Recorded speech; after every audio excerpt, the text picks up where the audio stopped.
Hello बच्चों, कैसे हैं आप लोग। ज्ञान की नगरी काशी से मेड जी का प्रणाम। तो बच्चों, आज हम लोग इस चैप्टर में नेक्स्ट टॉपिक पे बढ़ने जा रहे हैं।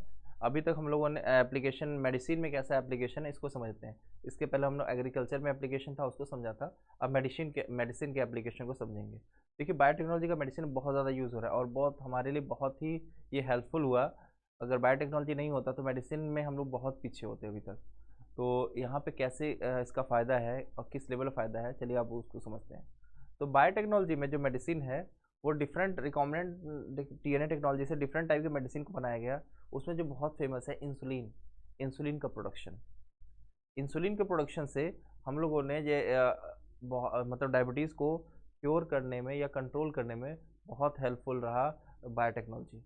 नहीं तो पहले बायोटेक्नोलॉजी से जब नहीं बनता था तो जानवरों को मार के फिर उनके पैंक्रियास से इंसुलिन को निकालना पड़ता था। और वो बड़ा ही उसके बहुत सारे नुकसान थे। पहले तो जानवर को मारना, दूसरा उसके जो दूसरे एनिमल का इंसुलिन हमारी बॉडी में आता था उसके एलर्जिक रिएक्शन और अवेलेबिलिटी भी कम, तो ये सारी प्रॉब्लम हुआ करती थी। तो अगर जो बायोटेक्नोलॉजी के थ्रू जो हम लोग ड्रग्स बनाते हैं उसको हम ड्रग्स को बोलते हैं थेरेपेटिक ड्रग्स। ठीक है, ध्यान रखेंगे। और थेरेपेटिक ड्रग्स जो होते हैं उसका मास लेवल प्रोडक्शन किया जाता है और बहुत ज़्यादा इफेक्टिव होता है। तो आपको ध्यान रखना है। दूसरी बात अगर बात करें कि जो ये जो प्रोडक्ट होता है ये नॉन ह्यूमन सोर्सेज से हम लोग निकालते हैं। और इसका हमारा हम लोग इम्यूनोलॉजिकल रिस्पांस हम लोग इंड्यूस कराते हैं, जिससे कि इसका हमें फ़ायदा मिल सके या हमारे बॉडी पे कोई नुकसान ना हो सके। ठीक है, अभी तक हम लोग 30 ये याद डेटा याद रखना है आप लोग को। अभी तक 30 रिकॉम्बिनेंट थेरेपेटिक ड्रग्स हम लोग बना चुके हैं। और मतलब इसमें कि 12 का हम लोग मार्केटिंग इंडिया में कर रहे हैं। ठीक है, 30 रिकॉम्बिनेंट ड्रग्स हम लोग बन चुके हैं और इंडिया में मार्केटिंग 12 का हो रहा है, इसको ध्यान रखना है। ये डेटा इंपॉर्टेंट है। आगे बात करें हम लोग, तो हम लोग बात करें कि जेनेटिकली इंजीनियर्ड इंसुलिन की। तो इस चैप्टर में अभी हम लोग जो पढ़ा था जेनेटिकली मॉडिफाइड क्रॉप, उसके बाद जो दूसरा सबसे इंपॉर्टेंट टॉपिक है यही है, जहाँ से कि अगर इस चैप्टर से आमतौर पर एवरेज 2 से 3 क्वेश्चन आते हैं। तो 2 क्वेश्चन आते हैं। एक क्वेश्चन उधर जेनेटिकली मॉडिफाइड क्रॉप वाला पोर्शन था और इधर हम लोग मेडिसिन एंड एप्लीकेशन। इसमें भी हमारा जेनेटिकली इंजीनियर्ड इंसुलिन और जीन थेरेपी ये बहुत ज़्यादा इंपॉर्टेंट है इधर। तो इसको ध्यान रखते हुए हम लोग आगे बढ़ते हैं। तो जेनेटिकली इंजीनियर्ड इंसुलिन तो अभी हम लोगों ने बात किया कि इंसुलिन जो पहले बनाया जाता था कहाँ से, स्लॉटर हाउस में लोग जाते थे, जानवरों को मारते थे, उनके पैंक्रियास से इंसुलिन निकालते थे। लेकिन उसका हमारी बॉडी के ऊपर क्या होता था कि हमारे बॉडी के ऊपर उसका एलर्जिक रिएक्शन भी होता था और अवेलेबिलिटी भी कम होती थी, जानवरों को मारना पड़ता था। इसलिए 1983 में एक कंपनी थी जिसका नाम था इलाई लिली। ध्यान रखिएगा, इलाई लिली नाम की कंपनी 1983 में पहली बार उन्होंने एक रिकॉम्बिनेंट डीएनए टेक्नोलॉजी की हेल्प से हम लोग इंसुलिन बनाया। उस वो इंसुलिन ह्यूमन के लिए था, उसका नाम हम लोग ह्यूमुलिन भी बोलते हैं, ह्यूमन इंसुलिन को। तो उसको बनाने के लिए हम लोगों ने क्या तरीका यूज़ किया, कैसे बनाया, उसको हम लोग समझते हैं। सबसे पहले देखा गया जब हम लोगों ने कि जो इंसुलिन है, इंसुलिन का हम लोगों ने मॉलिक्यूलर स्ट्रक्चर को देखा। तो जब इंसुलिन के मॉलिक्यूलर स्ट्रक्चर को देखा तो उसमें हम लोगों को दिखा कि इंसुलिन में 3 तरह के चेन होते हैं, ए चेन, बी चेन और सी चेन। और ध्यान रखेंगे आपके एनसीईआरटी में क्वेश्चन है कि इंसुलिन जो है आपको ओरली नहीं दिया जाता है, इंसुलिन को हमेशा इंजेक्ट किया जाता है हमारी बॉडी में, ऐसा क्यों। तो ध्यान रखेंगे, इंसुलिन प्रोटीन का होता है। अगर प्रोटीन को हम ओरली लेंगे तो हमारे बॉडी में अमाइनो एसिड के फॉर्म में डाइजेस्ट हो जाएगा और अपना रियल स्ट्रक्चर लूज कर देगा। लेकिन जैसे इंसुलिन को इंजेक्ट करेंगे तो ब्लड में अपने ओरिजिनल प्रोटीनिसिस फॉर्म में जाएगा, उसको जहाँ पहुँचना है वहाँ पहुँचेगा। पहुँचने के बाद वो अपने जो फंक्शन है उसको प्रॉपर एक्सप्रेस कर पाएगा। लेकिन ओरली लेने पे ये डाइजेस्ट हो जाएगा। इस बार इवन इस बार नीट का क्वेश्चन भी यही था कि वहाँ से क्वेश्चन उठा के दे दिया गया था कि ओरली इंसुलिन को क्यों नहीं दिया जाता है। तो इंसुलिन में 3 प्रोटीन चेन होते हैं, ए चेन, बी चेन और सी चेन। आप स्ट्रक्चर में देख रहे होंगे, हाँ, ए चेन और बी चेन और सी चेन होते हैं। और ए ए चेन, बी चेन, सी चेन में देखा गया कि सी चेन जो होता था वो प्रो इंसुलिन होता था, इमेच्योर इंसुलिन में होता था। जबकि मैच्योर इंसुलिन में सी चेन पाया ही नहीं जाता था। ए चेन और बी चेन को डाइसल्फाइड बॉन्ड से जोड़ के रखते थे। तो अभी थोड़ी देर पहले जो हम लोगों ने बात किया था स्लॉटर हाउस इंसुलिन वाला, तो वो सारी चीज़ें यहाँ पे दी गई हैं। तो इसको ध्यान से एक बार रीडिंग लगा लीजिएगा इसकी। तो हम लोग बात कर रहे थे इंसुलिन की। तो इंसुलिन में 3 चेन होते हैं, ए चेन, बी चेन और सी चेन होते हैं। तो ए चेन, बी चेन, सी चेन में हम लोग मैच्योर इंसुलिन में सिर्फ क्या पाए जाते हैं, सी चेन पाए जाते हैं। ये इस इमेज को देखिएगा, देखिए यहाँ आपकी एनसीईआरटी का इमेज है। तो ये आपका प्रो इंसुलिन है। प्रो इंसुलिन में क्या देखिए, ग्रीन वाला एक चेन है, एक ब्लू वाला, एक ब्लैक वाला। तो इसमें देखिए जैसे ही इंसुलिन इंसुलिन मैच्योर हुआ तो इसमें ए चेन और बी चेन तो है, सी पेप्टाइड को हटा दिया गया है। तो यहाँ देखिए ये मैच्योर इंसुलिन का स्ट्रक्चर है, ये बी चेन है और ये ए चेन है। इन दोनों के बीच में देखिए डाइसल्फाइड बॉन्ड है, 2 सल्फर का बॉन्ड बना के जोड़ा गया है, जहाँ सी चेन नहीं है। तो साइंटिस्ट ने सोचा क्यों ना हम डायरेक्ट ऐसा ही बनाए, ए चेन को अलग बनाए, बी चेन को अलग बनाए और दोनों को जोड़ के हम लोग क्या करें, मैच्योर इंसुलिन बना दे, सी चेन बनाने की झंझट ही खत्म। हम लोग डायरेक्ट ए चेन बनाए और बी चेन बनाए रिकॉम्बिनेंट डीएनए से, और दोनों को हम लोग डाइसल्फाइड बॉन्ड से जोड़ दिया करें। तो अभी हम लोगों ने थोड़ी देर पहले जो इमेज देखा था उसको देखिए, ह्यूमन सेल है। ह्यूमन सेल में स्प्लाइसिंग हुई, स्प्लाइसिंग के बाद जैसे ह्यूमन सेल से यहाँ डीएनए निकाले, डीएनए को कट किए, कट करने के बाद इंसुलिन वाला डीएनए को बाहर निकाले, और निकालने के बाद प्लाज्मिड को सेल बैक्टीरिया से निकाले, बैक्टीरिया से प्लाज्मिड निकाल के इसको हम लोग के जोड़ दिए, किसमें बैक्टीरिया प्लाज्मिड से जोड़ दिए, आरी से कट किए, इसको भी आरी से कट किए, दोनों को जोड़ करके रिकॉम्बिनेंट डीएनए बनाए, और रिकॉम्बिनेंट डीएनए बना के हम लोग इसमें डाल दिए हैं। और ये रिकॉम्बिनेंट डीएनए मल्टीप्लाई करेगा तो बार बार इंसुलिन बनाएगा, और जितनी बार मल्टीप्लाई करेगा हमारे डीएनए का नंबर हमारे उतना ही बढ़ेगा और उतना ही ज़्यादा इंसुलिन प्रोटीन का फॉर्मेशन होता रहेगा। तो यही तरीका यूज़ करते हैं। तो हम लोग क्या किए, इसमें अल्फा चेन को अलग बनाए, बीटा चेन को अलग बनाए, रिकॉम्बिनेंट डीएनए टेक्नोलॉजी से अलग अलग बैक्टीरिया हम ग्रो कराए, और दोनों अल्फा और बीटा चेन जब बना लिए अलग अलग बैक्टीरिया, और दोनों को हम लोग डाइसल्फाइड बॉन्ड से जोड़ के मैच्योर इंसुलिन का फॉर्मेशन कर दिए हैं। देखिए यहाँ पे आपका देखिए, तो बोले इंसुलिन में 2 शॉर्ट पॉलीपेप्टाइड चेन होते हैं, चेन ए चेन बी, ठीक है, और दोनों डाइसल्फाइड ब्रिज से जुड़े हुए होते हैं। ह्यूमन इंसुलिन में अभी यही भी लिखा कि प्रो इंसुलिन होता है या प्रो हार्मोन होता है, उसमें क्या होता है, एक नॉन फंक्शनल पार्ट होता है, इसको सी पेप्टाइड बोलते हैं। सी पेप्टाइड पाया जाता है, मैचुरेशन के बाद ये सी पेप्टाइड को हटा दिया जाता है। वही सारी चीज़ें यहाँ पर लिखी गई हैं और ये बहुत इंपॉर्टेंट है। इवन आपका ये इमेज जो है वो भी बहुत ज़्यादा इंपॉर्टेंट है, ठीक है। आगे देखिए, अभी हम लोगों ने बात किया था कि इसको इंजेक्ट किया जाता है, ओरली नहीं दिया जाता है। ओरली न देने का मतलब क्या था कि ये प्रोटीन होता है, डाइजेस्ट हो जाएगा। तो वही हम लोगों ने बात किया कि एक कंपनी थी 1983 में, इलाई लिली, उसने डोज सीक्वेंस प्रिपेयर किए, दोनों को जो ए और बी चेन को लेके रिकॉम्बिनेंट डीएनए टेक्नोलॉजी से बनाया और इसको उन्होंने जोड़ दिया, ठीक है।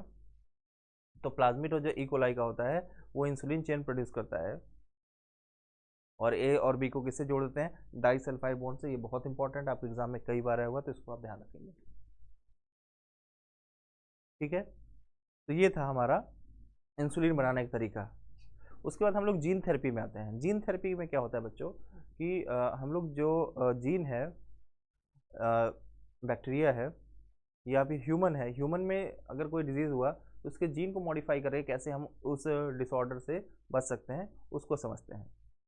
तो सबसे पहले अगर हम लोग बात करें तो जीन थेरेपी, सबसे पहले एक गर्ल्स 4 साल की एक लड़की थी, उसके अंदर हम लोग इसका यूज़ किए थे, ठीक है। तो हम लोग पहले इसमें करते क्या है ये समझते हैं। इसमें क्या करता है, अगर कोई डीएनए में जीन में कोई डिफेक्ट है, उस जीन को हम लोग क्या करेंगे, उस जीन को हटा के नया जीन जो बढ़िया जीन है उसको इंट्रोड्यूस करके हम उस डिफेक्ट को हटा सकते हैं। लेकिन इसको करने के लिए हमको ध्यान रखना कि होगा कि एम्ब्रियोनिक कंडीशन में करें तो ये सबसे अच्छा होगा, क्योंकि बाद में जो अगर मान लेते हैं कोई पर्टिकुलर सेल में कोई जीन में गड़बड़ी है, उस जीन को हम उस जीन डीएनए को निकाल के उसके जीन को मॉडिफाई किए, लेकिन वो जो सेल है वो हमेशा लाइफ टाइम तो लिविंग नहीं होगा, उसकी कोई एक लाइफ टाइम होगी, पर्टिकुलर लाइफ टाइम तक वो अच्छा फंक्शन करेगी, लेकिन एक टाइम के बाद वो सेल तो ख़त्म हो जाएगी। तो उसके बाद क्या होगा कि वो डीएनए जो हम लोग मॉडिफाई किए थे वो किसी काम का नहीं है। इसीलिए एम्ब्रियोनिक कंडीशन में करेंगे तो सारे सेल में वो हमारा मॉडिफाइड डीएनए पहुंचेगा, और जिससे क्या होगा कि उस डिजीज से क्योर हो जाएगा। तो वही यहाँ पे देखिए,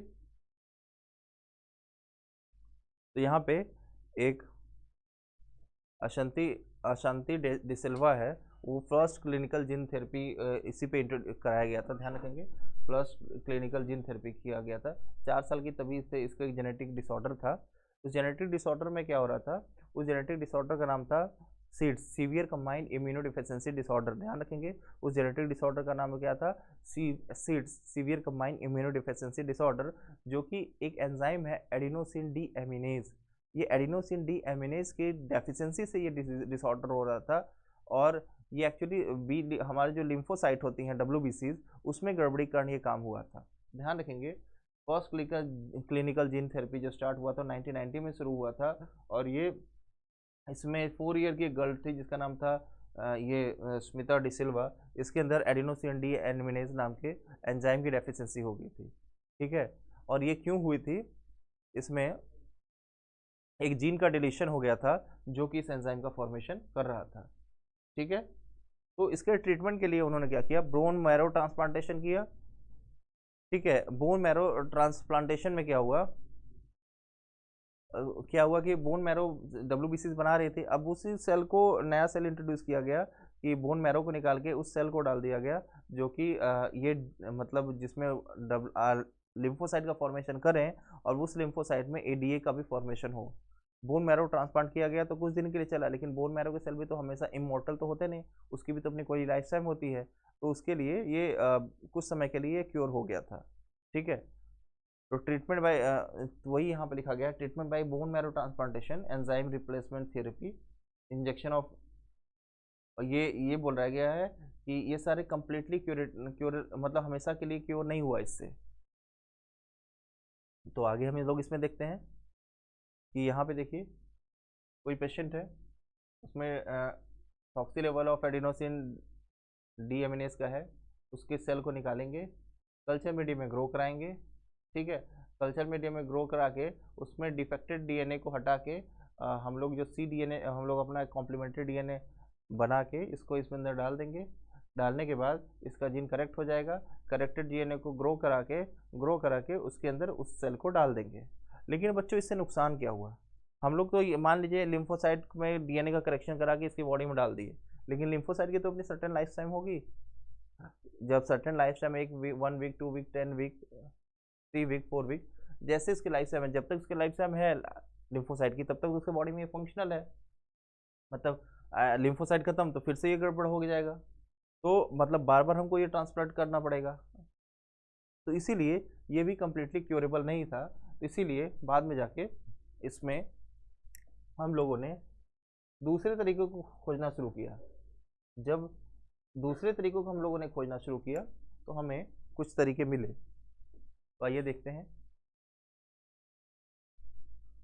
तो वही चीज़ यहाँ पे लिखा गया है कि कलेक्टेड लिम्फोसाइट पेशेंट को लेते हैं, उसके ब्लड में से लिम्फोसाइट को निकाल के उसको ग्रो कराते हैं, उसमें ADA डालते हैं, करेक्ट करके जो DNA वाला ADA था उसको उसमें डालते हैं।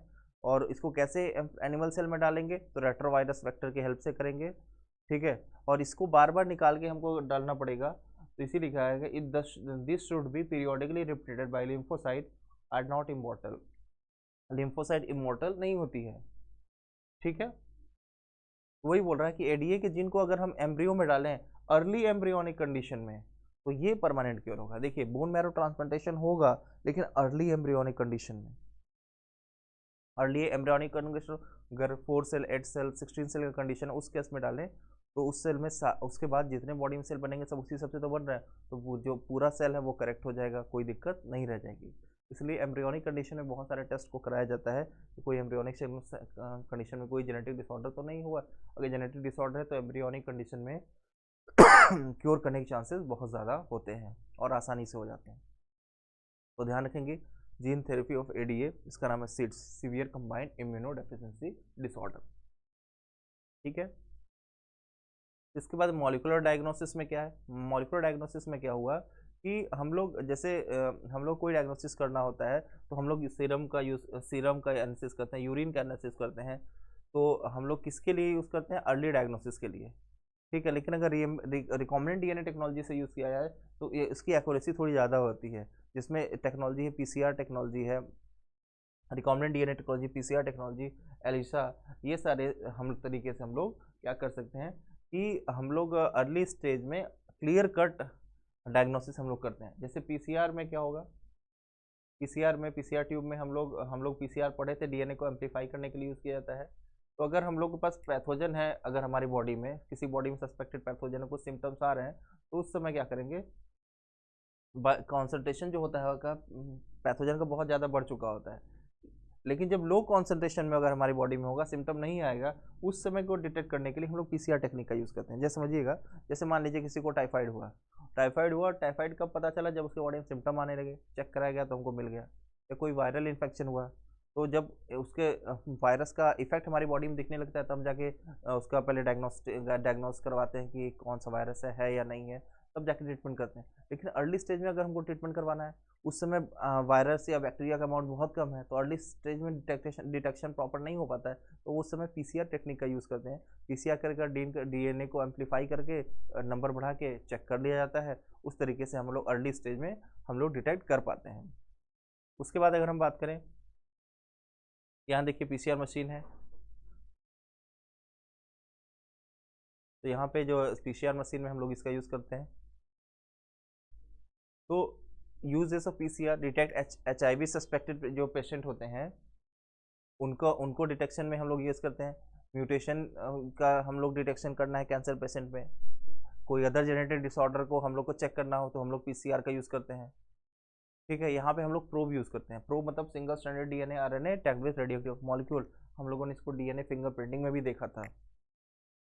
ठीक है, और उसमें क्या करते हैं, कॉम्प्लीमेंट्री डीएनए को अंदर भेज देते हैं, कॉम्प्लीमेंट्री डीएनए अंदर जाता है, उसके साथ जुड़ जाता है, जुड़ने के और वहाँ से रेडियो एक्टिविटी एमिट करता है। उस तरह से हम लोग वहाँ पे पहचान लेते हैं। तो ये एक तरीका है। उसके बाद एलिसा है।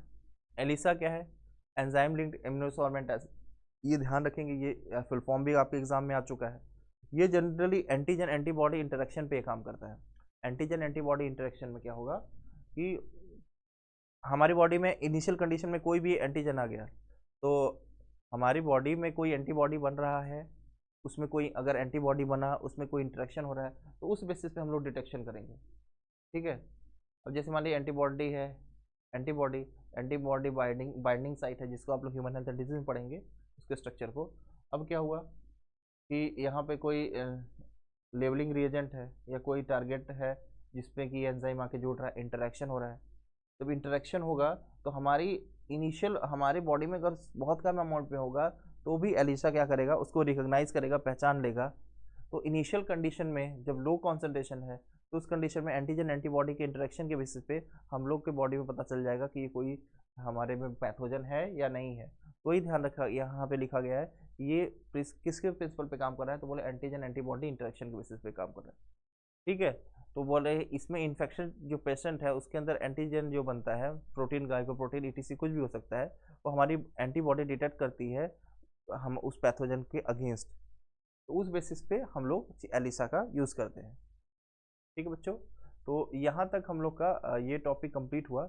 नेक्स्ट टॉपिक में हम लोग ट्रांसजेनिक एनिमल क्या होते हैं, उसके यूज़ क्या होते हैं, ट्रांसजेनिक एनिमल क्यों बनाया गया, उसमें क्या मॉडिफिकेशन किए गए, इन सारी चीज़ों को हम लोग नेक्स्ट लेक्चर में समझेंगे। ठीक है बच्चों, इसको प्रॉपर रिवाइज कीजिएगा। मिलते हैं नेक्स्ट क्लास में। थैंक यू आज के लिए।